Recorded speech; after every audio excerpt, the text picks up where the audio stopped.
State 31, Jason and Harold with you, and very glad to have with us this morning the longtime golf coach there at Prairie High School up in Battleground, Paul Shapard. Good morning, Paul. Good morning. How are you? We're good. Harold estimated 25 years there at Prairie High School. No, what he said was 100 years. I heard that.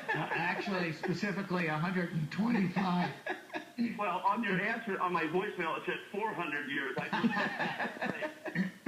I've been around for a while, but not quite that many years. But thank you. I appreciate being asked you on the program. Well, you bet. Well, we appreciate having you. And I know high school golf season starting to wrap up with district tournaments, sectional tournaments, getting ready for state tournaments, both in Oregon and Washington. And we see it with young golfers. And then we'll get ready for the junior events over the summer, whether they're state run or U.S. Junior GA events. But working with young golfers, and we see how frustrated things can get at the professional level, guys getting inside their head.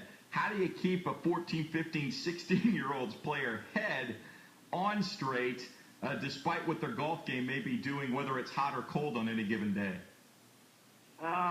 It can be tough at times, that's for sure. With our boys season in the Southwest Washington, we have a split season, which even makes it a little bit more interesting. The boys play in the fall and play the district tournament, and then in the spring they play the state tournament. So split season, it's a little more difficult to keep them focused all through that off season because the kids honestly want to play other sports, which I totally understand.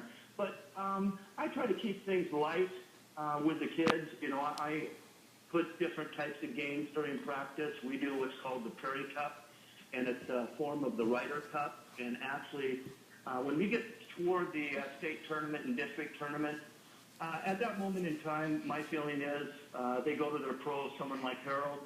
I back off a little bit, and there's too many other things to worry that get in their minds. And at this time of the year with the girls' season, and you're dealing with things like prom and academics and missing school. So I think the last thing they need for a coach to do is to put that much more pressure on them for them, to have to worry about their technique and their swing playing and everything. We do discuss the technical ends of things, but I actually stay pretty much back and don't discuss it a whole lot with them.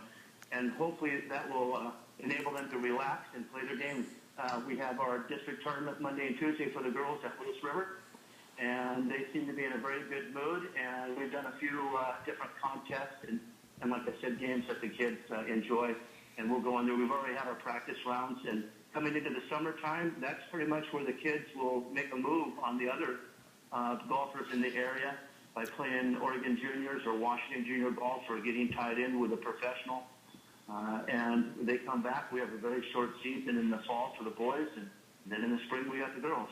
So that's pretty much what I do. My philosophy is, number one, to have fun. Number two, we'll get to the technical part. And number three, if you put those two things together, we're going to probably have a winning program.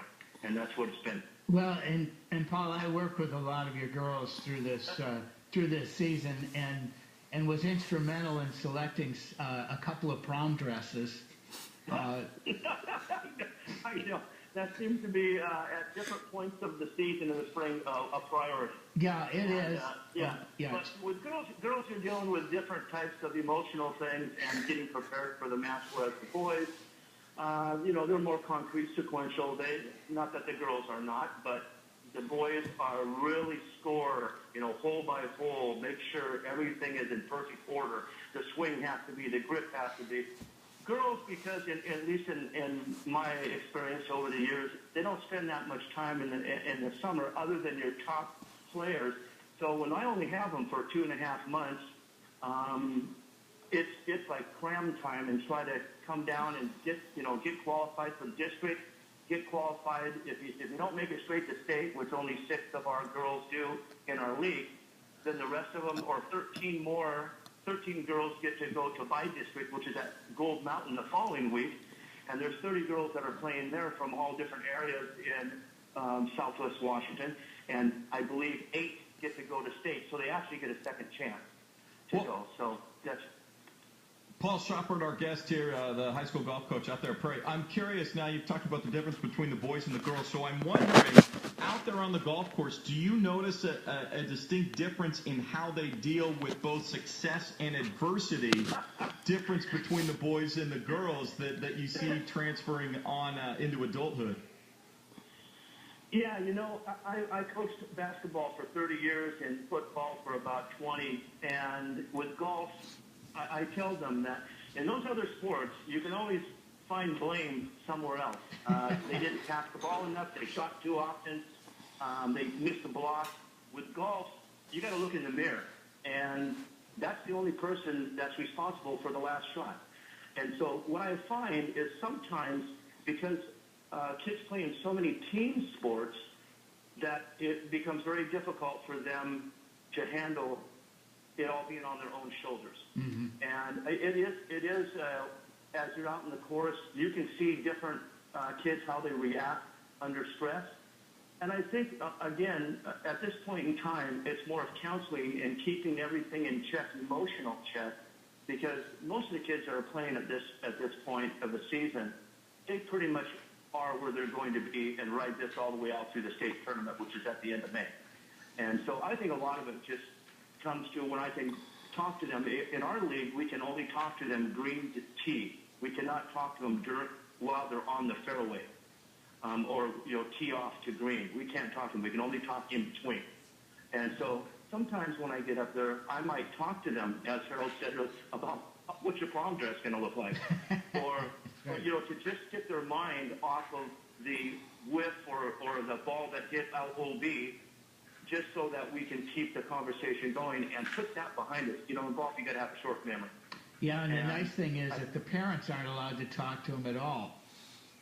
Well, you know what? I have great parents, and I've had that since the beginning. And you're aware of Lindsay Aho, the Ahos, and Lindsay was on the Florida Big Break. Yep. And so that's one thing. Without the kids and without their parents in the Battleground Prairie High School service area, we wouldn't have anything. And they've been very supportive.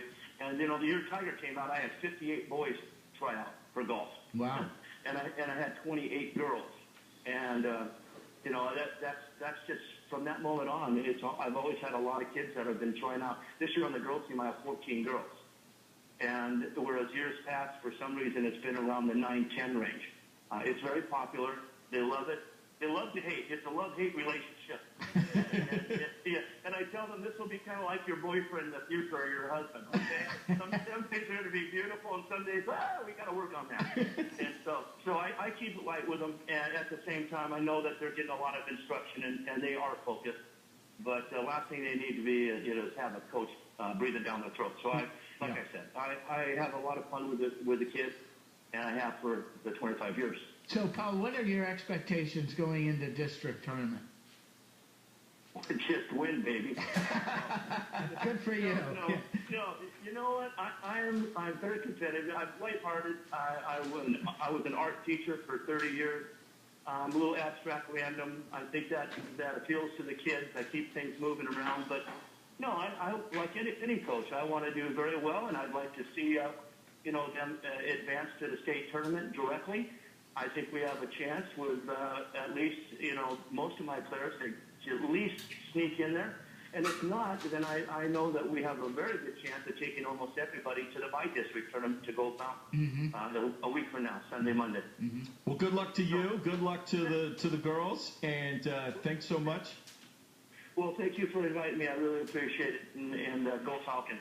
All right, there you go. Thanks so much, Bob Shapard out there, the golf coach at Prairie High School, and an interesting, and a lot of those lessons really for the junior golfers and a lot of people that have kids playing, even down 9, 10, 11 when they can start playing, in competitive rounds.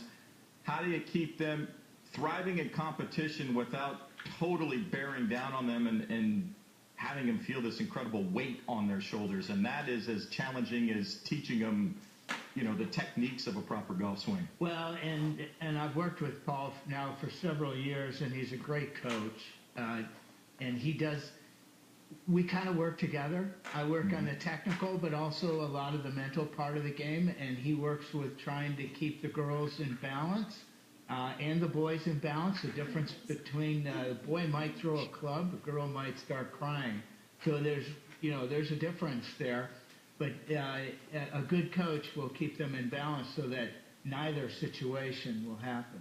When we come back, time for the business of golf. Steve Lloyd from Lagunier Golf, our friend Jeff Sanders with the Winco Foods Portland Open, going to join us from TPC Sawgrass, and some nerdy business stuff, but some interesting things developing there for the future of golf tournaments, especially here in the Northwest. As we continue, Golf in the Northwest on ESPN Sports Radio, 1080 The Fan.